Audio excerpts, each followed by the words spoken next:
I found a jewel case in my garbage can 6 weeks ago, full of discs. The DVDs appeared to be in perfect condition last time I checked, with no scratches or markings present. The only expectation was the case, as it was smudged by whoever had held it onto it first. It made me wonder who would even consider tossing them out. Did the original buyer end up having no use for them? Or did they contain some memories that he or she wanted to forget about? If that's the reason, then why were they put in my bin? Nevertheless, I took the discs inside and thoroughly inspected each one, but not without cleaning the case first. I thought these would be of use if I ever wanted to keep certain memories for an extended period of time. The first two were completely blank.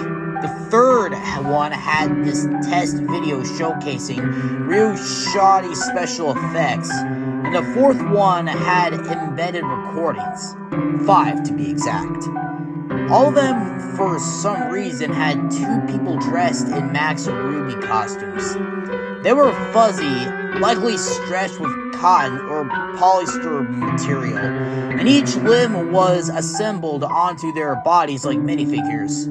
Their eyes were reflective cutouts of plastic laminate with black lens pieces glued onto the inside. Very awkward, but pretty much expected for a mascot assemblement. Inserting them into my desktop led me to a folder. Listing each file name from the earliest to latest date it was implemented. I'll do my best to describe the contents of each one. FunnyBunnies play.vob. It starts off with a plain white screen, followed by Calibri text with a top left fly in transition, reading, "Funny bunnies like to play." Afterwards, the scene immediately opened to a kitchen setting with stock Kevin MacLeod music. The 2 mascots ran into view, hopping in place with excitement before pretending to talk to each other, sometimes making hand gestures to convey what they are about to do. Max sat at a dining table while Ruby temporarily walked off screen to bring in a tray of chocolate cupcakes in an attempt to make each other laugh. Max drew a mustache under his nose with the frosting, and Ruby rubbed a cupcake all over her face to form a beard. The 2 have a food fight, throwing cupcakes at each other before waving goodbye to the audience. One thing I want to bring up before I describe how the other videos played out is that at the end of each one, a blurry screenshot from the actual cartoon would show up, coupled with the words, "Subscribe to FunnyBunnies for more fun." I researched the name for this supposed YouTube channel, and while I did come across many users with the same aliases, none of them were what I was looking for. Hell, none of them were even related to Max and Ruby. FunnyBunniesPark.tb.vob. Same introduction as before, except the text reads, "Funny bunnies like to visit the park."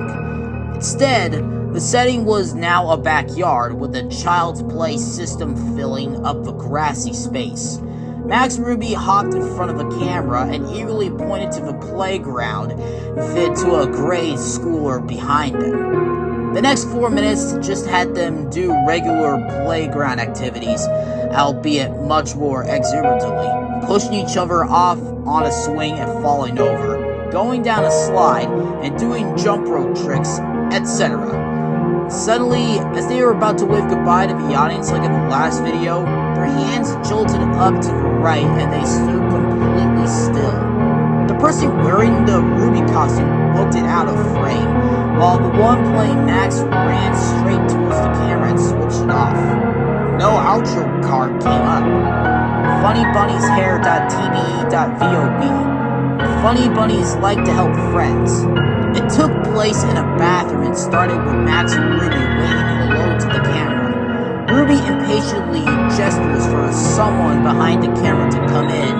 A child was disgustingly unkempt hair like a toddler, showing up wearing a paper bunny mask exposing the bottom half of her face. The two cosplayers wave their hands in front of her noses, indicating that the little one stinks, before they pull out some hygienic and self-grooming equipment: scissors, some sort of 3-in-1 gel, a sponge, a comb, and a bucket of water.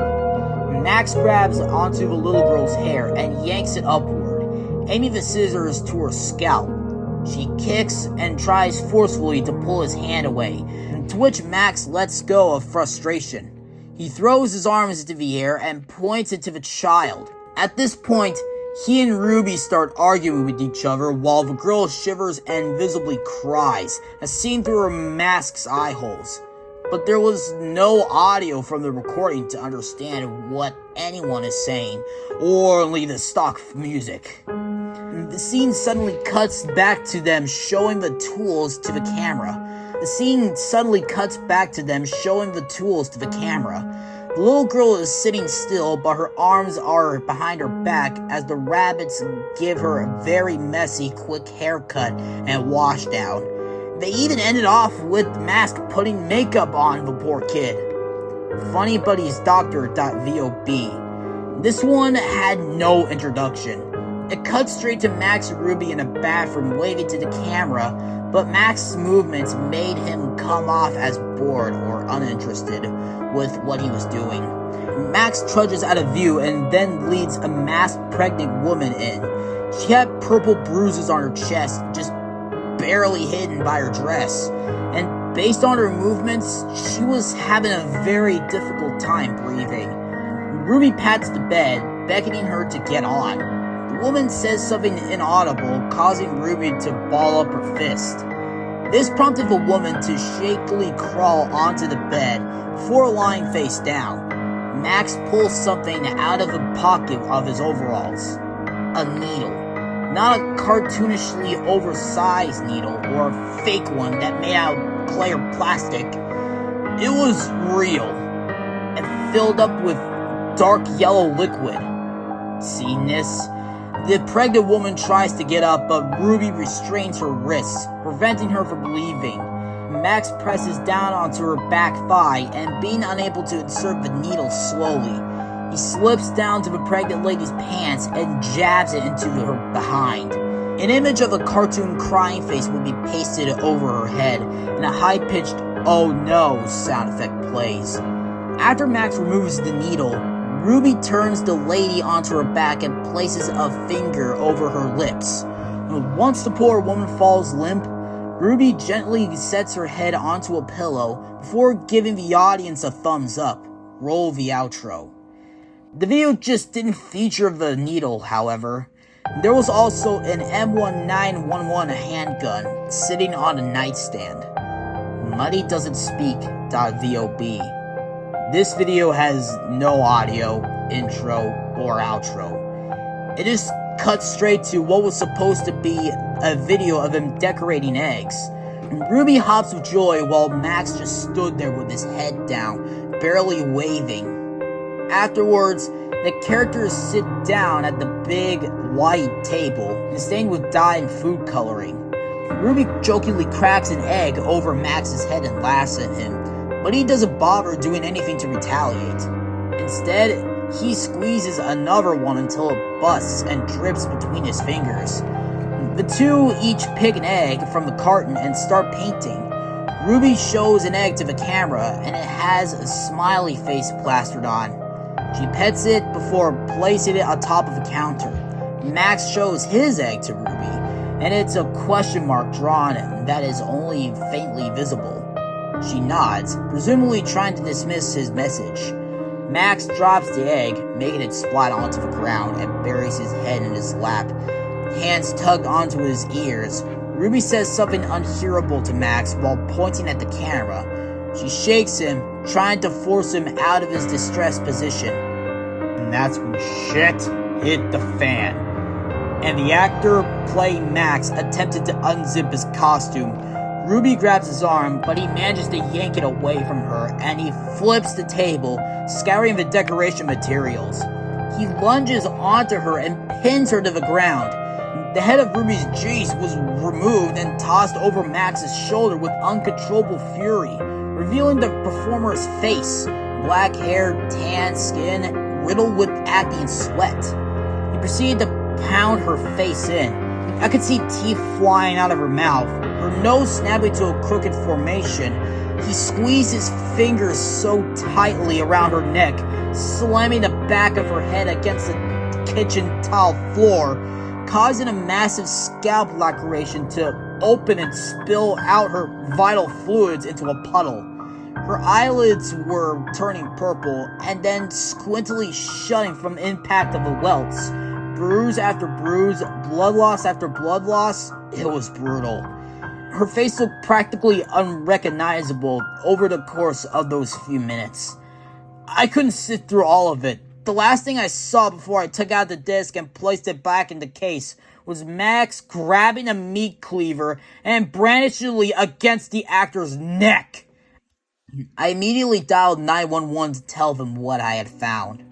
Fast forward to 6 weeks later, the police weren't able to find a suspect, likely because I cleaned the jewel case of any DNA I found. I could have easily just watched the footage first, but no, I just had to think about it myself at the moment. I'm such an idiot. However, that wasn't the end of it. One fortnight prior, my next door neighbor moved into my area, and we got to know each other very well. Pretty nice guy. We occasionally go golfing or having a drink together, but today was the first time he ever invited me over to his place. His husband worked as a plumber, and when he went to his house's crawl space to do ductwork, he ended up finding something down there. I arrived over to his place to see what it was before we contacted the authorities yet again. A filthy, stained, besmirched pair of rabbit costumes. The same ones from the DVD I found. As a matter of fact, the tags of their tails were still attached, and while they were difficult to decipher from the grime, I managed to make out 4 words inscribed on each one. Property of Easton Mall.